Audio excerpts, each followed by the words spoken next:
In this video, we're going to show you how to make your forms easier to fill out using input masks. Let's dive in.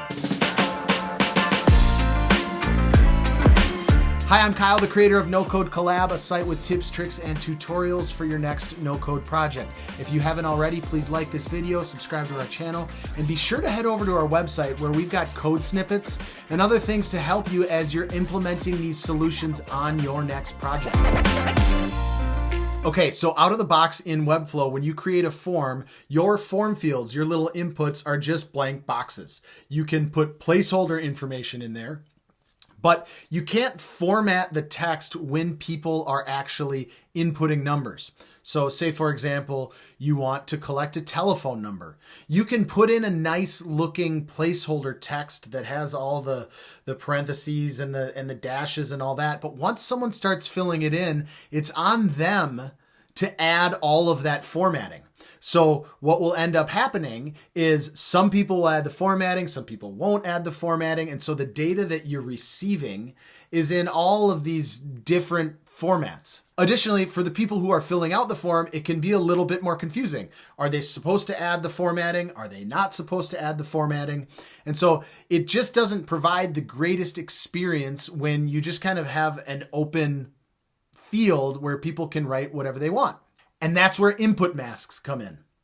With a little bit of code, we can put the formatting right into the form field so that as people are filling it out, it stays there. And then when they submit it, all of that information also gets submitted with the form. So it's good for the user and it's good to help you keep cleaner data on the back end. So let's head over to Webflow and take a look at how we're going to do this. Okay, so I have a really simple form on my page. I have 4 input fields. As you can see, they have placeholders in them. Now, the unique thing here is we've got a plugin, and that plugin is creating these placeholders that don't go away when you focus into the input. They stay there. And then as you add your input to the field, you add your values. Let's say I'm going to add a phone number here. The placeholder just updates with your input. So you can see that we are just updating the placeholder stays, and we are updating the value as it goes in. Now, the nice thing with currency is a little more unique, and I'll show you in a minute. But as we add our numbers, I'm going to say $5,250.25. Now, if I just type in 25 cents, what it's going to do is it's going to go up. So what ends up happening, though, is if I hit the period or the decimal, then now the cursor has jumped to the other side, and now I can add my 25 cents. So it's pretty smart. The currency one is smart, and as a result, it's a little different how we do it. Now, the last one is, you can see, doesn't have a placeholder, and that's because I have a different setting, and I just want to show you this because all 3 of these have a setting that is the same. This last one, I have a different setting on it, and what happens is when I hover, that's when the placeholder shows. So depending on what you like, you might not want that placeholder to always be showing. You might only want it to show up on hover or on focus. So that would be that's something that we'll look into. So let's jump over to Webflow and show you how we are achieving this. I'm now in my page. I've got my 4 inputs, and as you can see, I've got the 4 inputs, and what I've done is I have just added an ID to each of these inputs. You can use it by class, and then you can apply these input masks to more than one input. In this case, I've just used an ID. So I've got my phone 2, date 2, money 2, credit card 2. Those are the IDs for the different inputs. So once you've created your form, give it IDs on the actual input. Set the inputs to plain because the input mask is going to do a lot of the heavy work for us. And then head over to your page settings. Scroll to the bottom where you see before body closing tag. What we have here is we've got our script that is the plugin that we are pulling in. So that's the first thing. That's the plugin.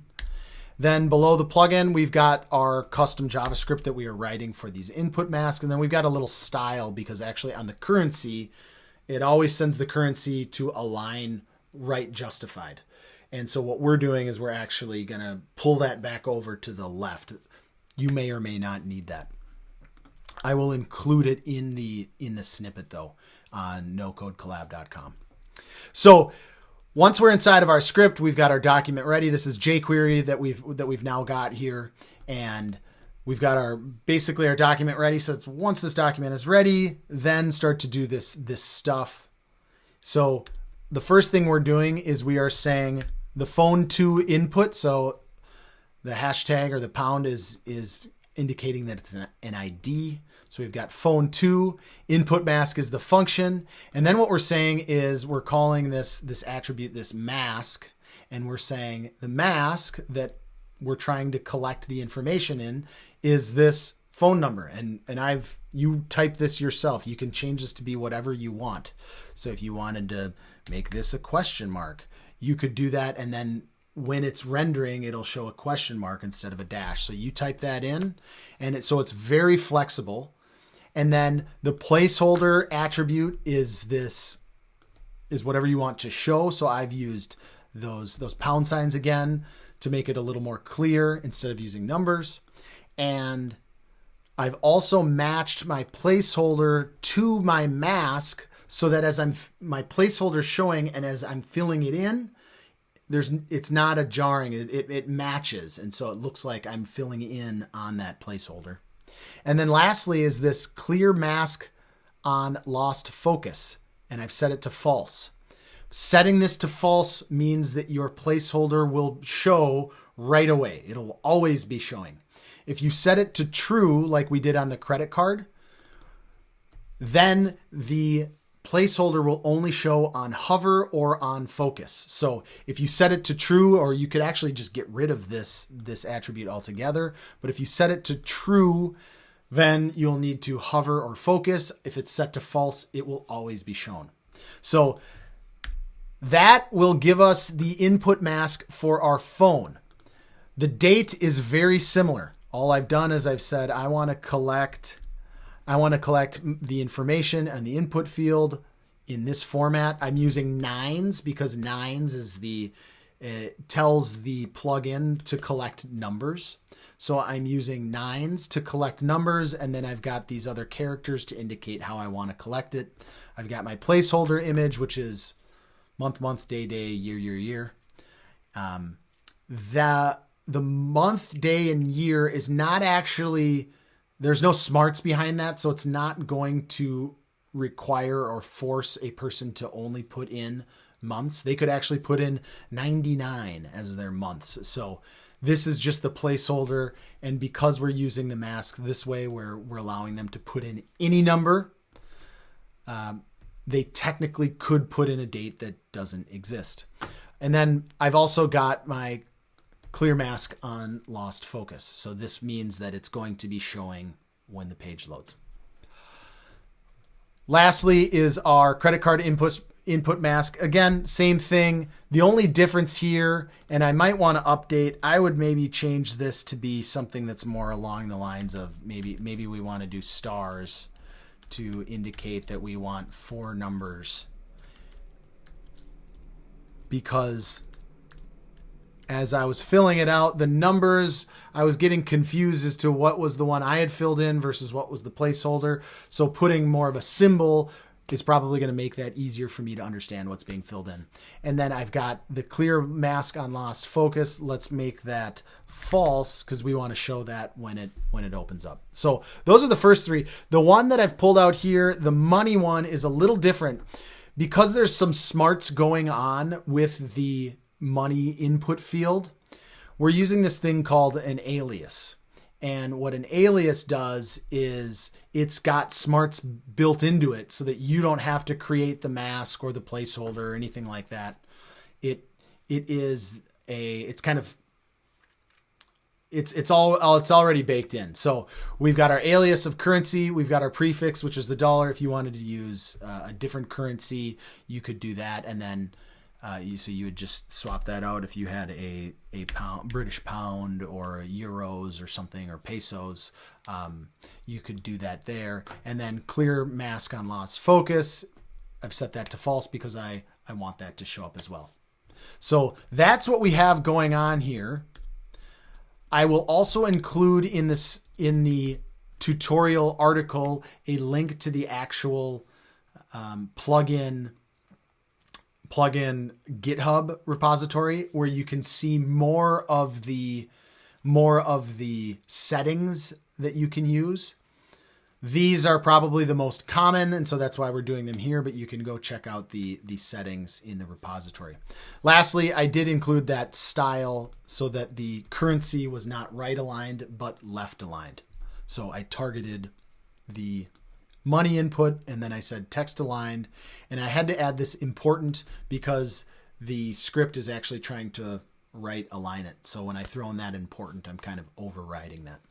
So let's take a look here. I've changed a few things. So let's take a look, save this, and then let's republish and see how things look once I have republished the page. Okay, so I'm back on my page now. As you can see, with the credit card is now showing on load because I changed that setting from true to false. And then I also updated the placeholder to be the asterisks. So now if I put in information, it fills in, and I think that's a little easier to follow instead of having numbers in there. So, and that's it. All you have to do is copy that snippet that's on our tutorial page, paste that into the page where your form is, and then update the IDs, update the masks, and you should be good as gold. So hopefully that helps you with your next project and makes those forms just a little bit easier for your users and gives you better data on the back end. Thanks for watching, and we will see you at the next tutorial.